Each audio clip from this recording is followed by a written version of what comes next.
Hello, how you doing? In this video, I'm going to talk about Pinecone namespaces. Have you seen how easy it is to use a Pinecone namespace? Well, if not, then watch along with me for the next few minutes and I'll quickly get you up to speed. Okay, let's get started. So first, what exactly is a namespace in Pinecone? Well, each namespace is a distinct partition within a Pinecone index. You can perform operations like inserting, querying, and deleting vectors within a specific namespace. Why would you ever want to use a namespace? Well, one use case is when you want to segregate data for different environments such as dev, QA, or production. Multi-tenancy is another use case for namespaces. Multi-tenancy is a software architecture where a single instance of a system serves multiple customers or tenants while ensuring data isolation between them for privacy and security.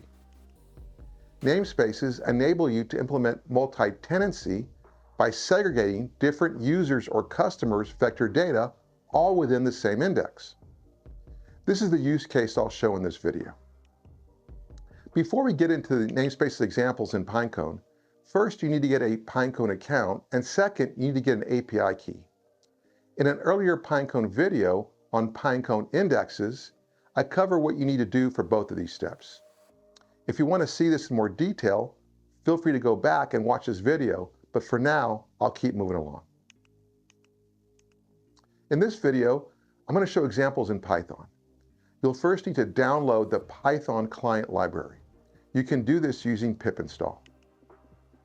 The Python code can be executed using a Jupyter Notebook or any Python code IDE such as Visual Studio Code. Quick note, I'm using Pinecone's standard Python SDK versus the Pinecone gRPC Python SDK.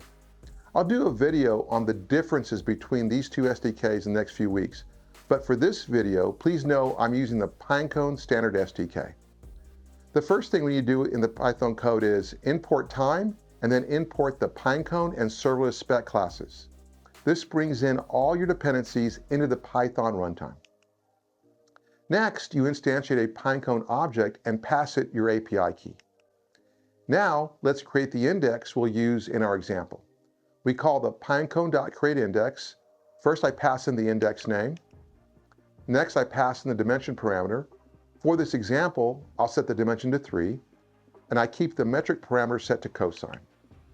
After the index is created, we get a Python object reference to the Pinecone index. We'll use this Python object reference to perform CRUD operations on the index. Using this Python index object reference, we upsert two vectors with the IDs of A and B. Here we see namespace for the first time. We're basically upserting these two vectors into the namespace customer1 within our Pinecone index. Note that after we upsert, we sleep for 5 seconds.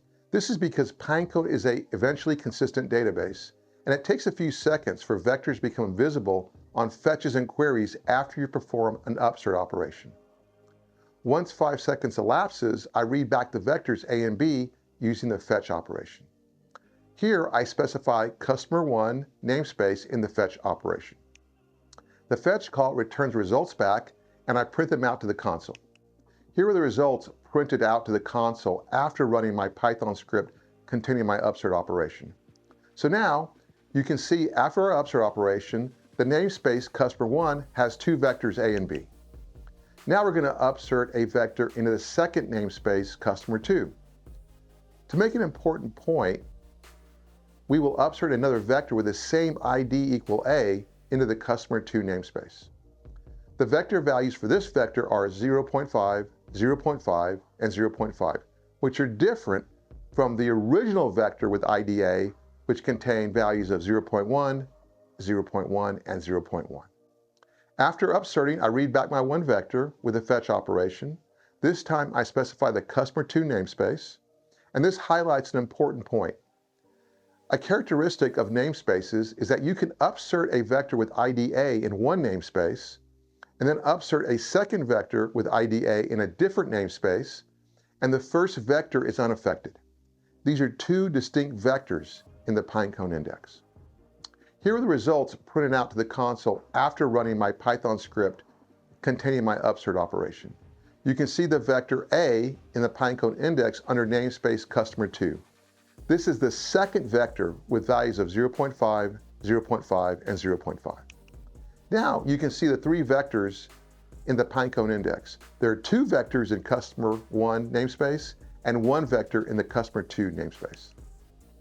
So how do we query vectors from a Pinecone index using namespaces? Well, turns out this is pretty easy. Here's the query operation you can see where we include the parameter namespace equal customer 2 along with all the other standard parameters such as the query vector, top K, and the include values flag. The key point here is that the query operation will only perform a similarity search within the namespace customer 2.